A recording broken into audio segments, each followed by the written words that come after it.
Tense ক্রিয়া সংঘটিত হওয়ার সময় বা কালকে টেন্স বলে। টেন্সকে ইংরেজি ভাষার প্রাণ বলা হয়। টেন্স টেন্সকে প্রধানত কয় ভাগে ভাগ করা যায়? 3 ভাগে। কি কি?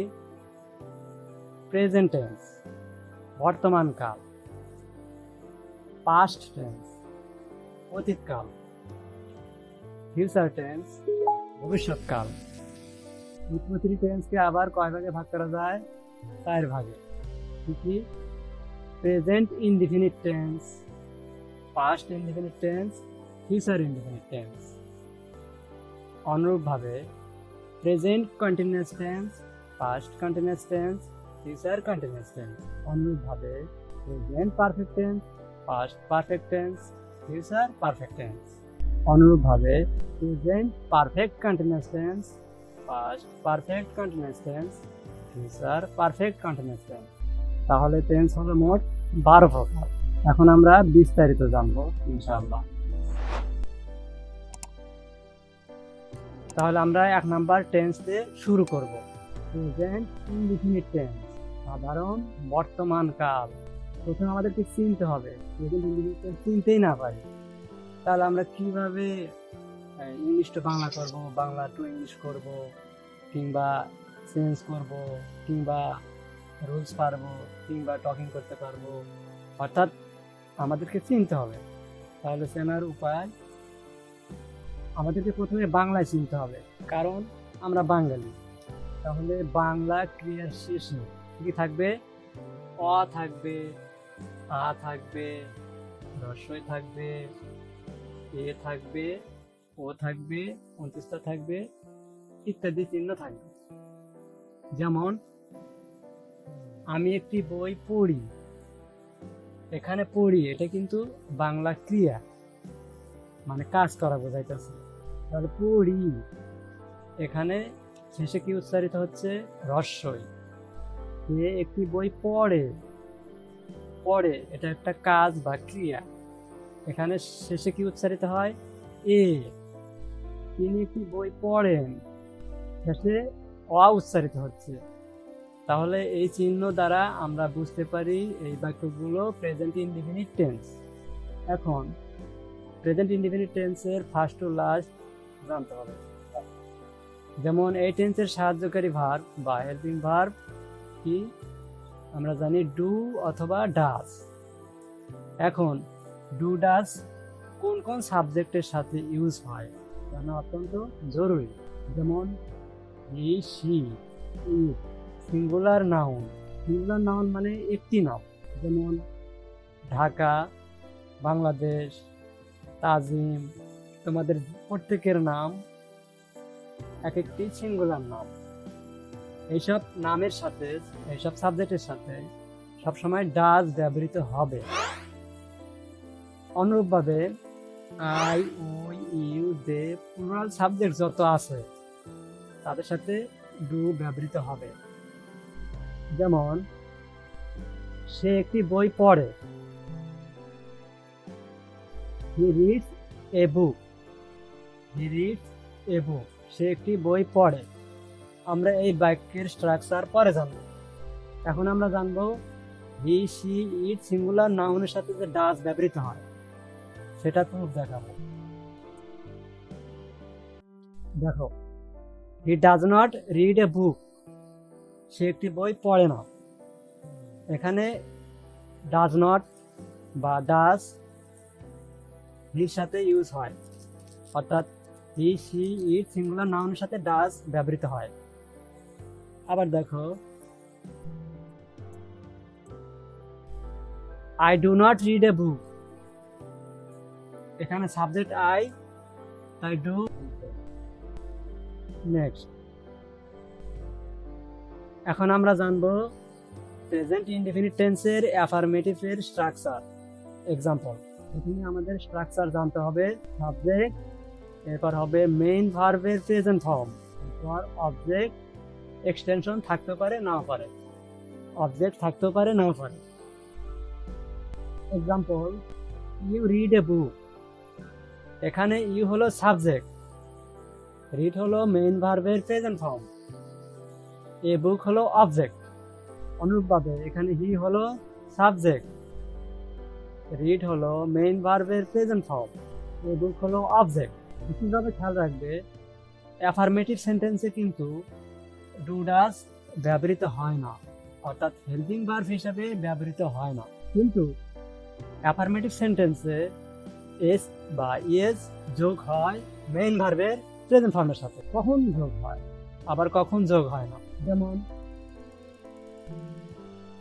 You read a book, you read a book, এখানে কিন্তু রিডের সাথে এস বা ইয়েস যোগ হয় না, শুধু প্রেজেন্ট ফর্ম আছে। কিন্তু এখানে দেখো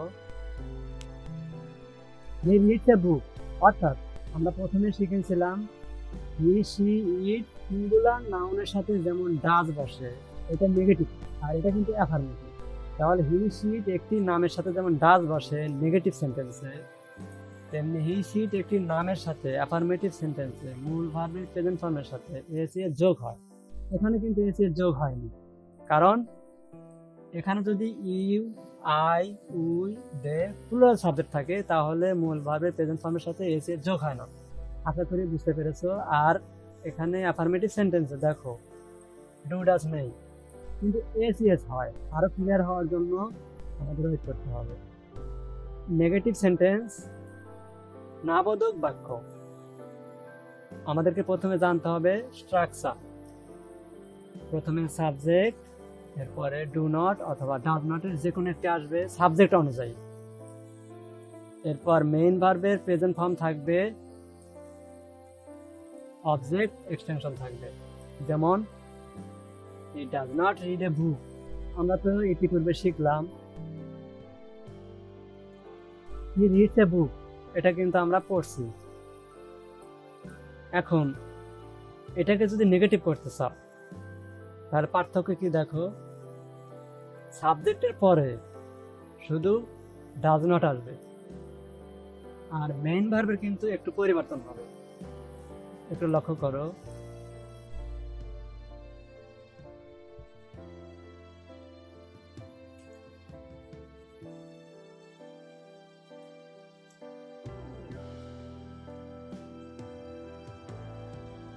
দেখো নেগেটিভ সেন্টেন্সে প্রথমে সাবজেক্ট, সাবজেক্ট, এরপর ডু নট বা ডাজ নট। আমরা তো পূর্বেই জেনেছি হি সি ইট একটি নাম হলে ডাজের সম্পর্ক, আর নেগেটিভে মূল ভার্বের প্রেজেন্ট ফর্মের সাথে এস এস থাকে না, শুধু অ্যাফার্মেটিভে থাকে। তেমনি এখানে এরকম দিতে পারো I do not read a book, দেখো এখানে আয়ের সাথে কিসের সম্পর্ক, ডুর সম্পর্ক, আর মেইন ভার্বের প্রেজেন্ট ফর্মের সাথে এস এস থাকবে না, এটাই স্বাভাবিক। এখন অ্যাফার্মেটিভকে যদি কোশ্চেন করতে বলে, যদি ইন্টারোগেটিভ করতে চাও তাহলে কি হবে, সাবজেক্ট অনুযায়ী হেল্পিং ভার্ব আগে আসবে। Does he read a book, interrogative হলে হেল্পিং ভার্ব সাবজেক্টের আগে আসবে, আর মেইন ভার্ব থেকে কিন্তু ঠিকই আছে, শুধু শেষে কোশ্চেন মার্ক হবে। আমি কি বলেছি, যে বাক্যে ডু ডাজ থাকবে সেই বাক্যে মূল ভার্বের প্রেজেন্ট ফর্মের সাথে এসিএস থাকবে না, অর্থাৎ শুধুমাত্র অ্যাফার্মেটিভে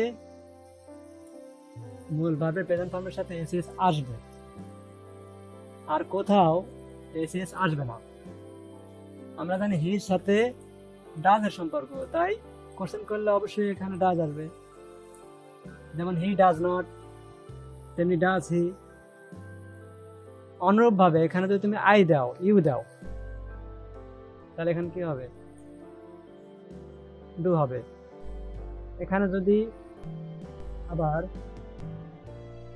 আমরা জানি ইউ এর সাথে কিসের সম্পর্ক, ডুর সম্পর্ক, তাহলে কোশ্চেন করলে অবশ্যই সাবজেক্টের আগে হেল্পিং ভার্ব আসবে, সেই হেল্পিং ভার্বটা সাবজেক্ট অনুযায়ী আসবে। এরপরে এইটুকু স্ট্রাকচার ঠিকই আছে। এখন বিশেষ নিয়ম, আমাদেরকে ব্যতিক্রম নিয়ম জানতে হয়, আমাদেরকে আপডেট হতে হয়। আর এসএসসি পরীক্ষাতে এত সহজতা দেবে না, কাজেই আমাদেরকে কঠিনের লেখ হতে হবে। এজন্য আমাদেরকে প্রতিটা টেন্সের বিশেষ নিয়ম অবশ্যই জানতে হবে। যেমন বাক্যটি যদি চিরন্তন সত্য হয়, অভ্যাসগত সত্য হয়, ঐতিহাসিক কোনো ঘটনা হয়, নিকটবর্তী ভবিষ্যৎ হয়, লেখকের কথা বা উদ্ধৃতি হয়, কিংবা কোনো কন্ডিশন বা শর্তযুক্ত বাক্য হয়, তাহলে অবশ্যই ওই বাক্যটি প্রেজেন্ট ইনডিফিনিট টেন্সের স্ট্রাকচার ফলো করবে, অর্থাৎ অ্যাফার্মেটিভ নেগেটিভের স্ট্রাকচার ফলো করবে। যেমন ধরো, the sun rises in the east, আমরা কিভাবে জানবো এটি প্রেজেন্ট ইনডিফিনিট টেন্স? অর্থাৎ এখানে কি বলা হয়েছে? চিরন্তন সত্য, অর্থাৎ সূর্য পূর্ব দিকে ওঠে, এটা কি চিরন্তন সত্য। সূর্য পূর্ব দিকে ওঠে, পশ্চিম দিকে অস্ত যায়, পৃথিবী গোলাকার, আমাদেরকে মরতে হবে, এগুলো চিরসত্য। তাহলে এগুলো হবে প্রেজেন্ট ইনডিফিনিট টেন্সের অ্যাফার্মেটিভের স্ট্রাকচার অনুযায়ী। যেমন the sun rises in the east, এখন পরীক্ষায় কি করলো? এরকম দিল। তাহলে তোমরা এখন কি দিবা? The sun is not rising, the sun has rised, এখানে কি দিবা? কিভাবে বুঝবা? চেঞ্জ করবে কিভাবে? কারেকশন করবে কিভাবে? রাইট ফর্মে ভার্ব করবে কিভাবে? অবশ্যই জানতে হবে এই বাক্যটি হলো চিরন্তন সত্য। তাহলে চিরন্তন সত্য হলে প্রেজেন্ট ইনডিফিনিট টেন্স। তাহলে প্রেজেন্ট ইনডিফিনিট টেন্সে কি হয়? সাবজেক্ট যদি হি শিট একটি নাম হয়, তাহলে মূল ভার্বের প্রেজেন্ট ফর্মের সাথে এসি এর যোগ হয়। তাহলে কি হবে? এই হলো মেইন ফ্যাক্ট। তাহলে সাবজেক্ট অনুযায়ী এখানে এসি এর যোগ হয় প্রেজেন্ট ইনডিফিনিট টেন্সের নিয়ম অনুযায়ী প্রেজেন্ট ফর্মের সাথে। আর যখন সাবজেক্ট যদি প্লুরাল হয়, তাহলে এখানে কিন্তু এসি এর যোগ করতে হবে না। আর এটি হলো অবজেক্ট। এখন সাবজেক্ট কি, অবজেক্ট কি? সাবজেক্ট হলো যে বা যারা কাজ সম্পাদন করে, যাকে উদ্দেশ্য করে কাজটি হচ্ছে, সেটি হলো সাবজেক্ট। হতে পারে তুমি, আমি, কোনো আদার্স নাম, বাংলাদেশ, ঢাকা, অর্থাৎ যাকে উদ্দেশ্য করে ক্রিয়া সম্পাদিত হয় সেটি হলো সাবজেক্ট। আর হেল্পিং ভার্ব তো এখানে নেই, সেটা তো আমরা নেগেটিভে শিখছি। রাইজ, ওঠা, এটি কি? কাজ। কাজ করা বোঝাইলে সেটা হলো ভার্ব, এটি হলো মেইন ভার্ব। আর মেইন ভার্বের পরেই অবজেক্ট থাকে। অবজেক্ট মূলত মেইন ভার্বের পরে থাকে এবং এটি মূলত নাউন হয় অথবা প্রোনাউন হয়। যেমন ইস্ট, এটা একটা দিক, একটা দিকের নাম, তাহলে এটা কিন্তু একটা নাম। আচ্ছা,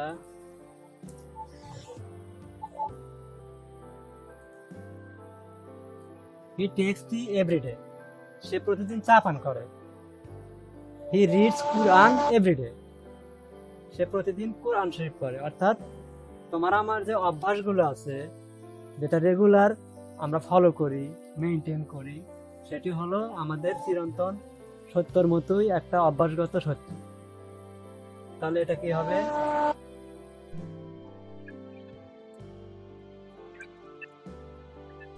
হি রিডস কুরআন এভরিডে। তাহলে এই বাক্যটি হলো present indefinite tense, affirmative sentence.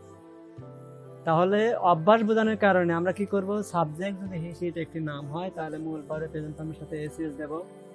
এখানে কিন্তু রিডিং বা আদার্স কিছু দিতে পারতেছ না, হি হ্যাজ রিড কিছু দিতে পারতেছ না, কারণ এটি হলো প্রেজেন্ট ইনডিফিনিট টেন্স। আর কুরআন এটি হলো অবজেক্ট, এটা একটা নাম। আর এভরিডে এটি হলো এক্সটেনশন। এখন দেখো, Bangladesh comes into beings in 1971, অর্থাৎ 1971 সালে বাংলাদেশ স্বাধীন হয়েছিল, কিন্তু এটা একটা ঐতিহাসিক সত্য, ঐতিহাসিক ঘটনা। তাহলে বাংলাদেশ হলো সিঙ্গুলার, তাহলে তার সাথে কি হবে? সিঙ্গুলারের সাথে প্রেজেন্ট ইনডিফিনিট টেন্সে কি হয়? মূল ভার্বের সাথে প্রেজেন্ট ফর্মের সাথে এস এর যোগ হয়। অনুরূপভাবে তাজিম লিভস ফর আমেরিকা, এখানে তাজিম আমেরিকার উদ্দেশ্যে রওনা দিবে, কিন্তু এটা নিকটবর্তী ভবিষ্যৎ, তাই ফিউচার হচ্ছে না। এই জন্য তাজিম যেহেতু একটি নাম, তাহলে লিভের সাথে এর যোগ হয়েছে। এখানে লিভড বা আরো কিছু হয়নি, কারণ নিকটবর্তী ভবিষ্যৎ। এটা তাজিম উইল লিভ ফর আমেরিকা, এরকমও হয়নি। জানতে হবে আমার এই বাক্যটি নিকটবর্তী ভবিষ্যৎ, তাহলে এই টেন্সের স্ট্রাকচার তুমি মেনটেন করতে পারো। এরপর লেখকের কথা। এখানে লেখক বলছেন Wordsworth says child is the father of man. এটা কিন্তু লেখকের কথা, তাহলে চাইল্ডের সাথে ই যাচ্ছে, অর্থাৎ am is are was were এখানে বি ভার্ব হিসেবে ব্যবহৃত হয়, আমরা একটু পরে জানবো। অর্থাৎ প্রেজেন্ট ইনডিফিনিট টেন্সে am is are be verb হিসেবে ব্যবহৃত হয়, তাহলে এটি প্রেজেন্ট ইনডিফিনিট টেন্স অনুযায়ী হয়েছে। এখানে কিন্তু ওয়াজ আর হয়নি, কারণ এটি লেখকের উদ্ধৃতি এবং present indefinite tense. If he comes I will go. দেখো এটা হলো শর্ত, যদি সে আসে তাহলে আমি যাব, এটা একটা টেকনিক বা শর্ত, যুক্তি। এই ক্ষেত্রে আমরা কি দেখতেছি, হি কামস, তাহলে এখানে কিন্তু হির পরে প্রেজেন্ট ফর্মের সাথে এসি এর যোগ হয়েছে, তার মানে এটি প্রেজেন্ট ইনডিফিনিট টেন্স হবে, অর্থাৎ কন্ডিশনের কারণে। আশা করি বুঝতে পেরেছো। এখন দেখো এটি একটি বিশেষ নিয়ম, বর্তমান কালের অভ্যাস ও কর্তব্য বোঝাতে কোনো সময়ের উল্লেখ থাকবে না এমন বাক্যে যদি এই ওয়ার্ডগুলো থাকে, তবে বাক্যটি প্রেজেন্ট ইনডিফিনিট টেন্সের স্ট্রাকচার অনুযায়ী হবে। কি হবে? বাক্যটি প্রেজেন্ট ইনডিফিনিট টেন্স এর স্ট্রাকচার অনুযায়ী হবে। তাহলে এই ওয়ার্ডগুলো আমাদের মুখস্থ রাখতে হবে, অর্থাৎ always, regularly, sometimes, often, gradually, generally, usually, daily, every day, normally, occasionally, on Friday, now and then, at times, off and on, rarely, hardly, seldom, frequently, all the year round, all day long, every year ইত্যাদি time of adverb. অর্থাৎ এগুলো একটা সময়ের উল্লেখ থাকে না, সেই সব সেন্টেন্সে এগুলো থাকে। সেই ক্ষেত্রে কি করতে হবে? দেখো, he always speaks the truth. এখানে অলওয়েজ এই ওয়ার্ডটির কারণে, অলওয়েজ খেয়াল করো অলওয়েজ কোথায় আছে, এই ওয়ার্ডটির কারণে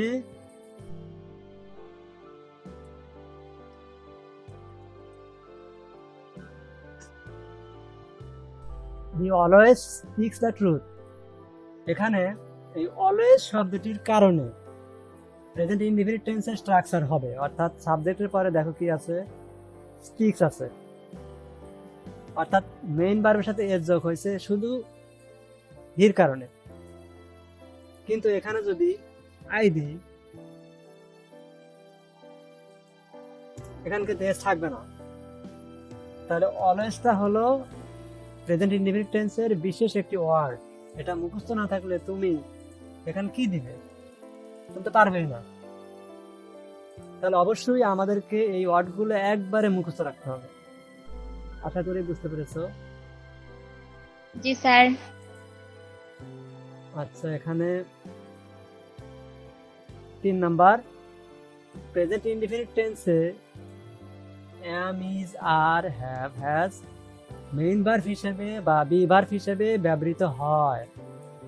কখন? যখন ওই বাক্যে অন্য কোনো মেইন ভার্ব থাকে না। যেমন he is a student, I have a pen.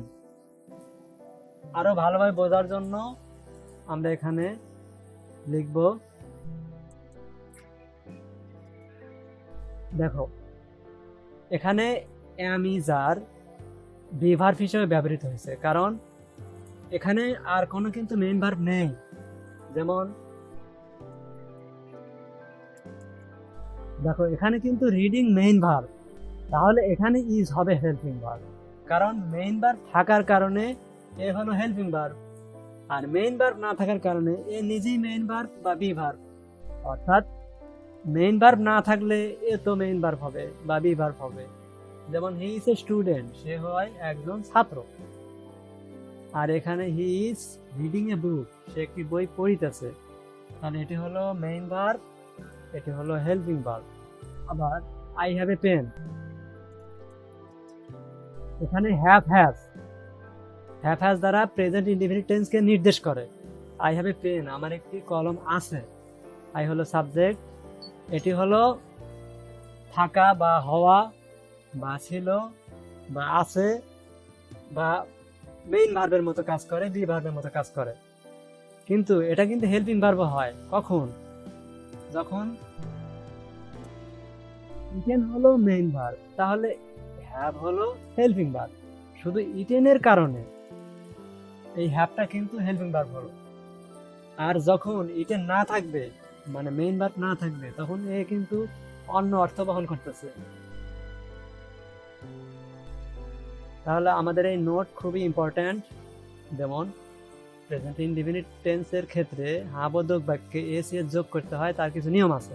1 নম্বর নিয়ম হলো, যদি কোনো ভার্বের শেষে ই থাকে এবং কনসোনেন্ট থাকলে, ই এবং কনসোনেন্ট থাকলে ভার্ব শেষে শুধু এস যোগ করবে। যেমন রাইজ, ওঠা। দেখো এখানে কিন্তু ই আছে, তাহলে এটাকে যদি আমি প্রেজেন্ট ইনডিফিনিট টেন্সে হি রাইজেস এরকম করতে চাই, তাহলে কি করতে হবে? শুধু এস যোগ করতে হবে। তাহলে ই থাকলে এস যোগ করতে হয়। আর দেখা যায় ডি আছে, ডি কি যোগ করছে? শুধু এস। ডি কি কনসোনেন্ট না? কনসোনেন্ট থাকলে কি করতে হবে? শুধু এস যোগ করতে হবে। আশা করি বুঝতে পেরেছো। এখন 2, ভার্বের শেষে যদি এস থাকে, ডবল এস থাকে, এস এস থাকে, সি এস থাকে, কিন্তু সেই সি এইচ এর উচ্চারণ চ এর মতো হতে হবে। ক এর মতো হলে হবে না, কিন্তু চ এর মতো হতে হবে। এবং এক্স অথবা জেড থাকলে উহার শেষে কিন্তু এস যোগ করতে হবে। যেমন পাশ, পাশেশ, অস, অশেষ, পাস। এখানে ডবল এস থাকার কারণে কি দেব? E S. তাহলে আমাদের মনে রাখতে হবে এই কয়েকটি লেটার বা ডাবল লেটার গুলো আমাদের মনে রাখতে হবে। এরপরে 3, ভার্বের শেষে যদি অয় থাকে এবং এই অয়ের পূর্বে যদি কনসোনেন্ট থাকে, তাহলে সেই অয় উঠে যাবে, এরপরে আই হবে এবং তারপরে শেষে ইয়ে যোগ করতে হবে। যেমন ট্রাই, ট্রায়ালস, ক্যারি, ক্যারিস। ট্রাই, এখানে কি হবে? অয় উঠে যাবে। কিভাবে উঠে যাবে? ভার্বের শেষে অয় থাকলে, অয়ের পূর্বে কনসোনেন্ট থাকলে, এটি হলো অয়, তার আগে কি আছে? কনসোনেন্ট। কনসোনেন্ট আমরা জানি কয়টি? 21টি। 5টি হলো ভাওয়েল, তাহলে 21টি এখানে থাকলে, শেষে অয় থাকলে অয় উঠে যায়, আই হবে। এরপর কি যোগ করতে হবে? ই এর যোগ করতে হবে। এটি হলো মূল টপিক। এরপরে আইভি, অয়ের পূর্বে যদি ভাওয়েল থাকে, এতক্ষণ ছিল কি কনসোনেন্ট, এখন ভাওয়েল থাকলে অয়ের কোনো পরিবর্তন হয় না, কিন্তু এর যোগ হয়। যেমন প্লে, প্লেস, সে, সেস, এটসেট্রা। দেখো প্লে, এখানে অয়ের পূর্বে কি আছে? ভাওয়েল আছে, অর্থাৎ এ, ই, আই, ও, ইউ, এই 5টি ভাওয়েল থাকলে এই অয়ের সাথে এর যোগ হবে। এরপর সিঙ্গুলার নাউনের শেষে ও থাকলে এবং তার পূর্বে ভাওয়েল থাকলে শুধু এর যোগ করতে হয়, শুধু এর যোগ করতে হয়। সিঙ্গুলার নাউনের শেষে ও থাকলে,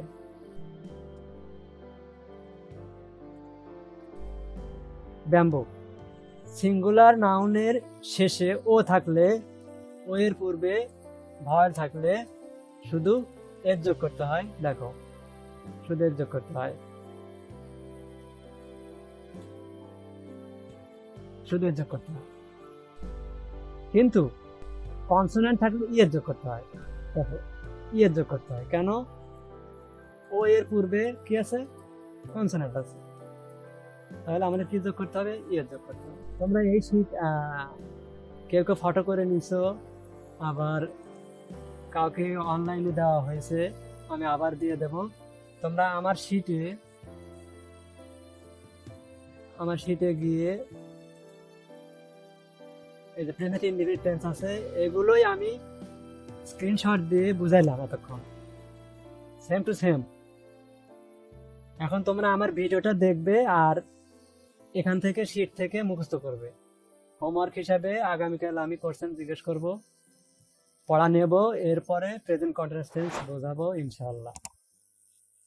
আশা করি সে পর্যন্ত সবাই ভালো থাকো। আল্লাহ হাফেজ।